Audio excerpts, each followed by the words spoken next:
What happening? So right here, right quick, I want to give a spoiler warning. There will be some spoilers for the Five Nights at Freddy's movie. If you don't care about that or you've already seen the movie, then proceed on with this review. But the Five Nights at Freddy's movie, the Five Nights at Freddy's movie has been in development for the past 8 years, and you can really see that there's a lot of good set designs. The actual like puppets for the animatronics, their appearance, 10 out of 10, just perfect. Set design for the pizzeria. Uh, Actually, I was watching Matt Pat's video on like being in the FNAF movie. We'll get to some of that stuff later on in the review. And apparently they bought a like abandoned Home Depot and like built the pizzeria inside that. Like that is a crazy amount of effort. Uh, so yeah, a lot of effort went into like the design.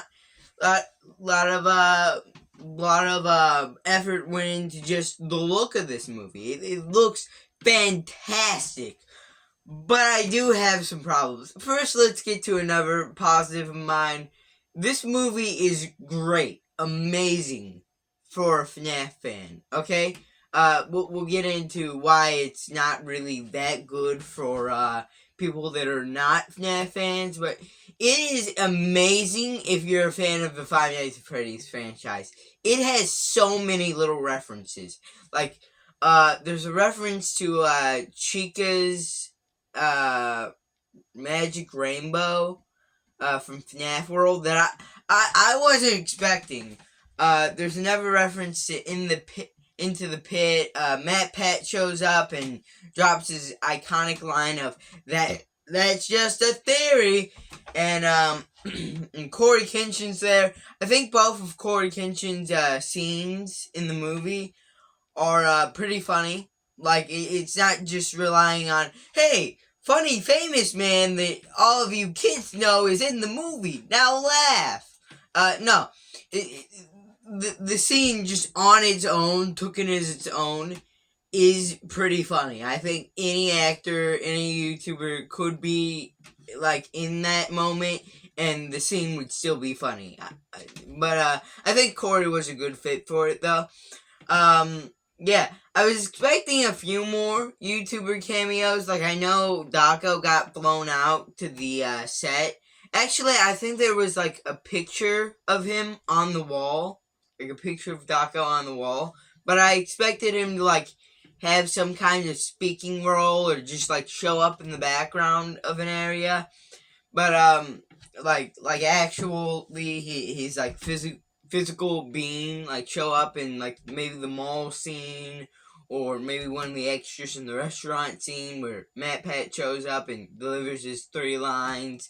Um, so yeah, this movie is amazing if you're a Five Nights at Freddy's fan. If you're a Five Nights at Freddy's fan, this is a 10 out of 10. Okay, you have to see this movie. Basically, it is a love letter to the fans. I also like the climax to the movie. Basically, like the little girl, Mike's sister, draws like a picture of like William Afton killing all the kids. Then like the kids in the animatronic suits like all attack him. I thought that was somewhat clever because drawings in FNAF, they've always been a big thing, but they haven't really affected the plot any. They've just been kind of there to really make the set come alive, make it feel more believable. Uh, but it was kind of interesting to see like the drawings like mean something now, kind of like forward the plot there. What else? Yeah, I guess I'll dive into some of the negatives. Okay, there's one scene just genuinely randomly in the movie where like the animatronics build a pillow for it. I have no idea why they did this. Okay? I get making the animatronics friendly with Abby. That makes very little sense. But like, okay, I guess. But but Why would they make a pillow for it? They're supposed to be like man killing machines, and just randomly they pause the plot to build like a pillow for it for no reason. And it's just like such a goofy scene. Anyways, yeah, and Vanessa's there too from Security Breach.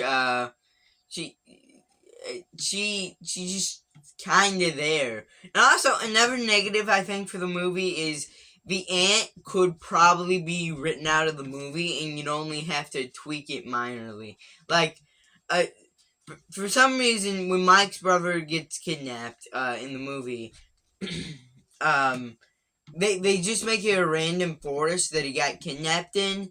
And some people may be like, well, actually, this is a forest, seen in, Midnight Motors. Firstly, that makes no sense. Okay? Why? Why? Okay? That wasn't shown in Midnight. Oh, okay. But anyways, yeah, just a random forest.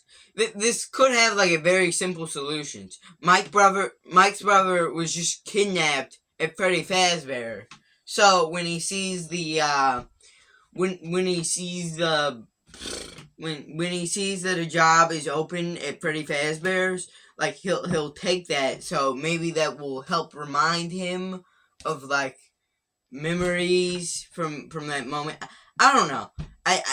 But like the ant's just there to like, haha, you gotta make money or I'm taking the kid. The ant was just made up for this movie, and I don't know why. She's killed like halfway through. No one cares about it. No police investigates it. She's just dead. She's just dead. Okay?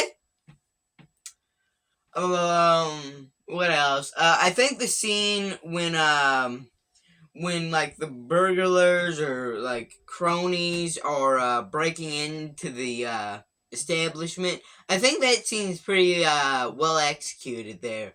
The final fight scene with William Afton's pretty good as well. What else? What else is there to talk about with this movie? Yeah, I just think way too much time was dedicated to the ant. Like, she was just a totally made up character. Another funny thing from Matt Pat's video was that, people were talking to him, like, how is my character like in the game? I think the person that played the ant was like that, and then Matt Pat was like, they made your character up. But she is kind of a bad guy, a bad woman. Just kind of messing around with the whole thing. But William Afton's already our antagonist, so why can't we just focus on like the Freddy Fazbear and cut out this like kind of generic-ish plot about, oh, the evil ant's gonna steal Abby, and that's that's bad because she's a meanie. It's just kind of generic. I want to focus on the less generic part about these evil robots being haunted by spirits and like eventually getting revenge on like the person who stuffed them in there. That's a far more interesting story than oh, they're gonna take the farm, or oh, they're gonna take Abby. But Abby is like more than an object, as I've alluded to already. She does get friendly with the animatronics, and after the ant's dead, they're the main threat once again. Okay, the last part of this movie, I think, really ramps up the quality.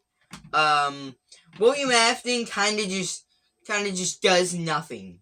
Okay, he just appears at the final 2 minutes, tries to kill them, fails, and then gets killed. He'll be back in the next movie, I guarantee it. But he kind of gets like spring locked, and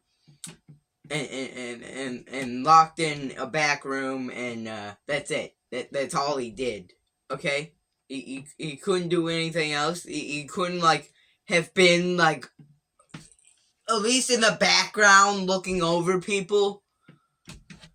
Okay, well, I think the inclusion of William Afton's a little haphazard, but overall, if we plug this into the Kyle's meter, I actually think this is worthy of 2 review scores. If you're a Five Nights at Freddy's fan, 10 out of 10, as I said. If you're a normal person, haven't really, like, gone too deep into the FNAF pipeline here, it's more like a 4, honestly. It's really messy at some parts. Maybe you'll just find enjoyment out of it as, like, an ironic movie, like one of those kind of 80s, 90s campy horror movies. It kind of feels like that at times. Not really something that's gonna have you shivering under your covers, keeping you awake all night, but something that's gonna be like, that was a fun 3 hours. Anyways, yeah. So that's my thoughts on the FNAF movie. So leave a like, comment below, subscribe, and bye.